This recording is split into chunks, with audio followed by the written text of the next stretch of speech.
Halo sahabat Sugatu Hero Podcast dimanapun kalian berada. Ketemu kembali kita di Sugatu Hero Podcast. Semangat usaha, gapai tujuan.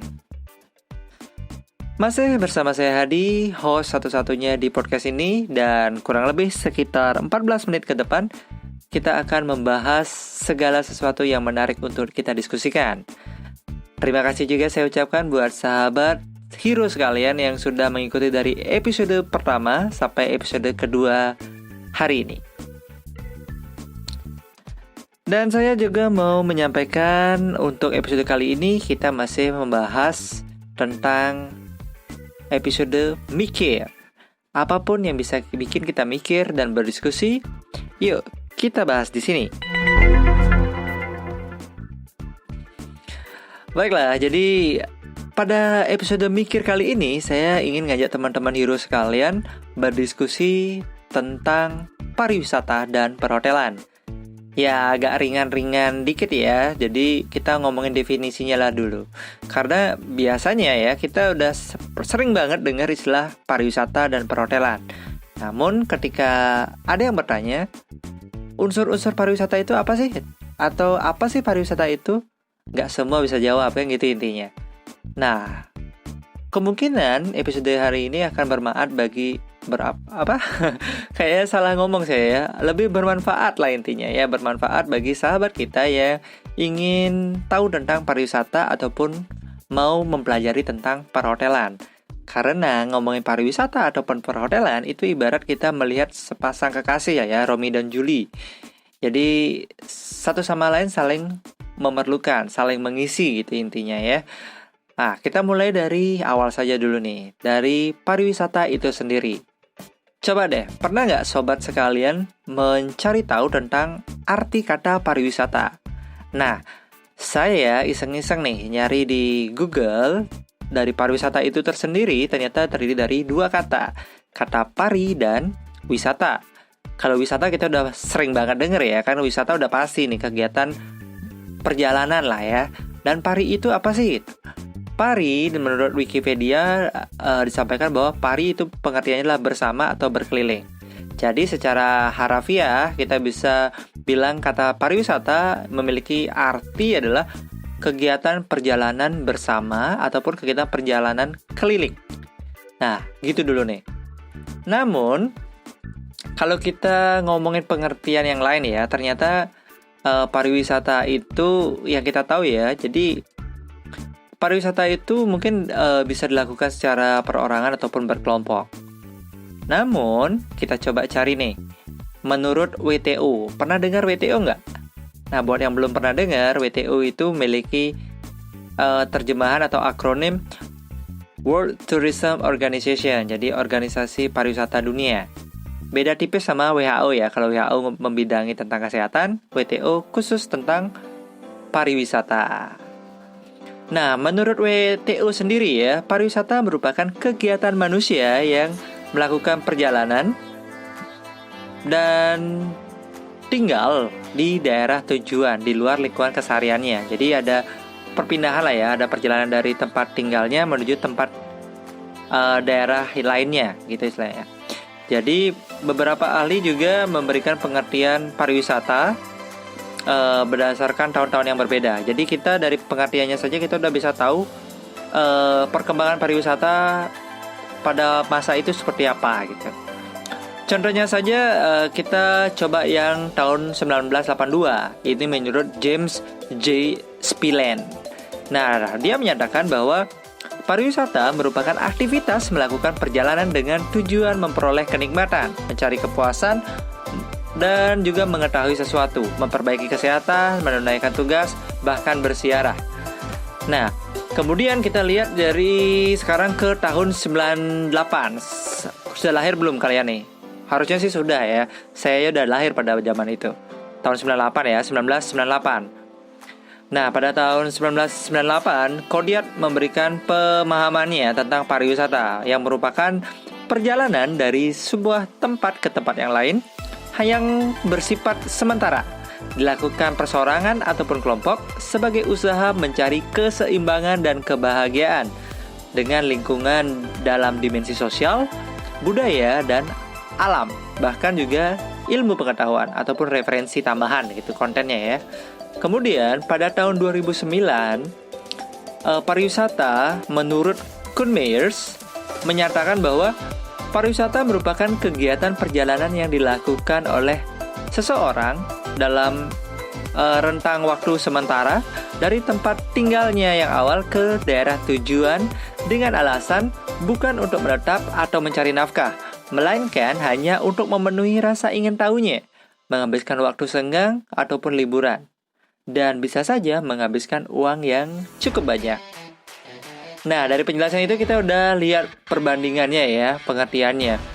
Jadi intinya pariwisata itu ya udahlah kegiatan aktivitas mandiri atau berkelompok, sekali lagi saya ingatkan ya, ke satu tempat, dari satu tempat yang A ke tempat B atau dari tempat asalnya ke tempat yang lain dengan tujuan untuk berrekreasi, untuk mendapatkan, bisa saja tujuannya untuk mendapatkan referensi, memuaskan diri dalam konteks experience ya, atau pengalaman bahwa dia ingin tahu di suatu tempat tersebut. Mungkin zaman sekarang zaman sosial media yang lagi kenceng-kencengnya ya. Jadi tujuan mereka ke sana selain untuk berrekreasi juga mendapatkan angle foto yang bagus yang bisa di-share kepada netizen lah ya kan. Jadi perkembangan pariwisata itu dari tahun ke tahun berbeda ya, tapi esensinya masih sama.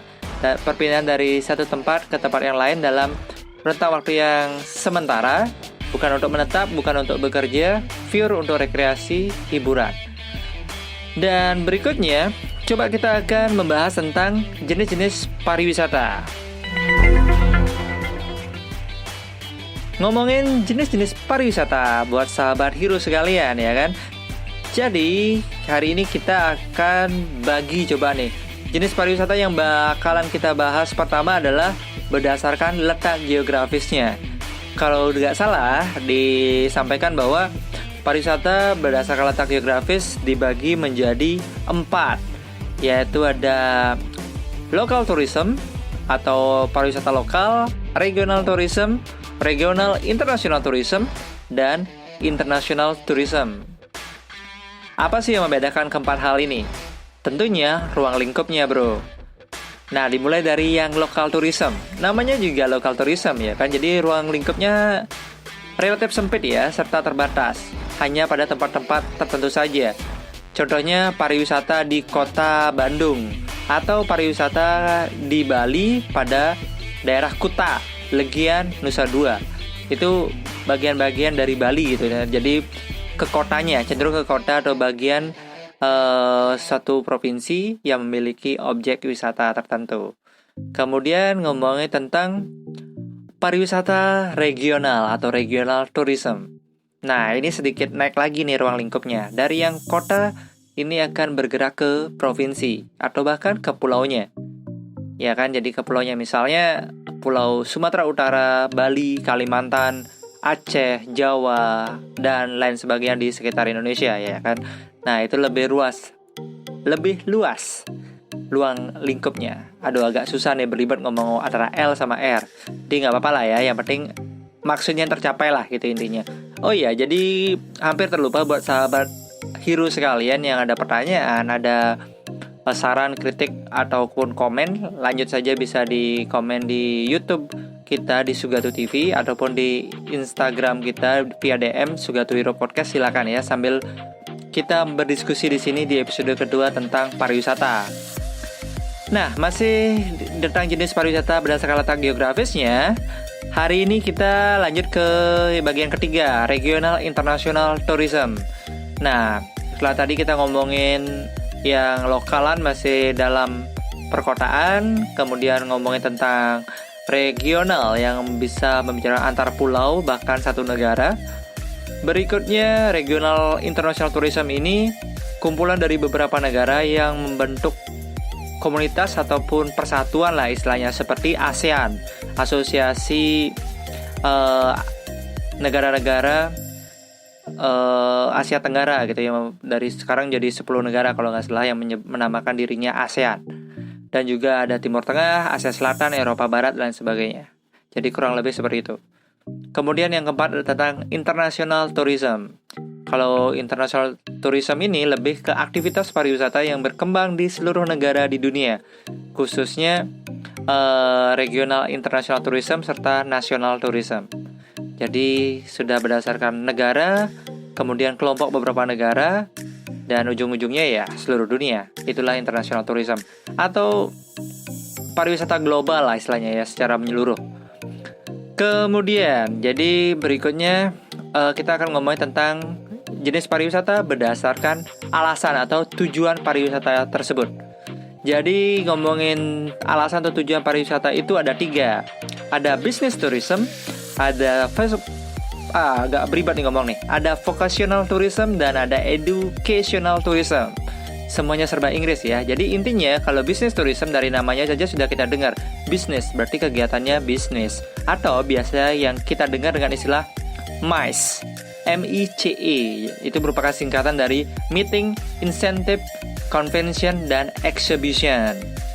Jadi khusus tourism seperti ini adalah tujuannya atau pengunjungnya datang untuk tujuan dinas, usaha dalam bisnisnya ataupun segala sesuatu yang berhubungan dengan pekerjaan lah, yang meeting, insentif, convention ataupun eksibisi.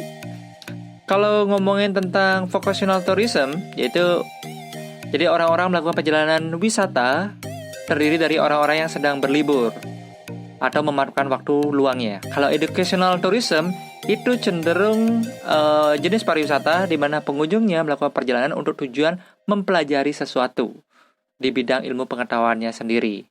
Jadi mirip seperti studi tour ataupun dharma wisata lah istilahnya di Indonesia ya.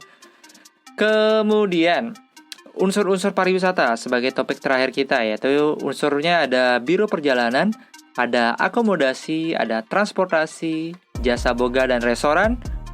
Kemudian kelima ada tempat penukaran uang dan atraksi wisata.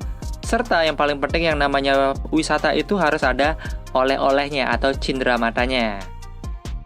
Nah, mungkin bisa dicari sendiri ya, kenapa unsur-unsur pariwisata ini harus ada. Mungkin nanti di episode berikutnya akan kita bahas. Dan sekilas di sini sudah disebutkan akomodasi itu merupakan salah satu unsur pariwisata atau bisa kita isi garis miring perhotelan. Biro perjalanan, kita dari yang pertama dulu. Biro perjalanan ini adalah badan usaha di mana bertugas untuk melayani segala proses perjalanan pariwisata sejak berangkat hingga kembali pulang. Paket perjalanan lah ya, kita udah tahu kayak travel agent, kayak travel mau studi tour kan travelnya yang ngurusin, kita cuma nerima sama bayar aja. Udah bayar, mereka yang ngatur perjalanan, waktu dan sebagainya. Kemudian akomodasi ini membahas tentang perhotelan. Tapi tenang, perhotelan selain tempat tinggal ada fasilitas makanan, minuman, olahraga dan lain sebagainya. Nanti kita bahas lebih jauh lah. Kalau transportasi, pariwisata memerlukan transportasi karena seperti tadi di pengertian di awal, ada perpindahan dari satu tempat ke tempat yang lain, ada eksplorasi, ada rasa ingin tahu, ada rekreasi, dan lain sebagainya. Jasa boga dan restoran, tentunya yang namanya perjalanan, perut lapar, ataupun rasa ingin tahu tentang jenis makanan di masing-masing daerah itu sendiri. Money changer, tempat pertukaran uang. Kadang mata uang asing itu bisa dijadikan kenang-kenangan, karena bisa saja bentuknya yang menarik ataupun sekedar hobi mengumpulkan mata uang dari beberapa negara gitu misalnya. Dan yang paling seru biasanya atraksi wisata karena masing-masing daerah memiliki ciri khasnya masing-masing, budayanya sendiri. Nah, kita belajar di sana tentang kebiasaan, adat dan lain sebagainya. Oleh-oleh, nggak abdol rasanya kalau kita berlibur nggak membawa cindera mata khas dari daerah tersebut. Kemudian manfaatnya apa sih gitu? Jadi manfaat dari pariwisata itu ya kesempatan untuk penduduk atau masyarakat tinggal di sekitar pariwisata membuat usaha.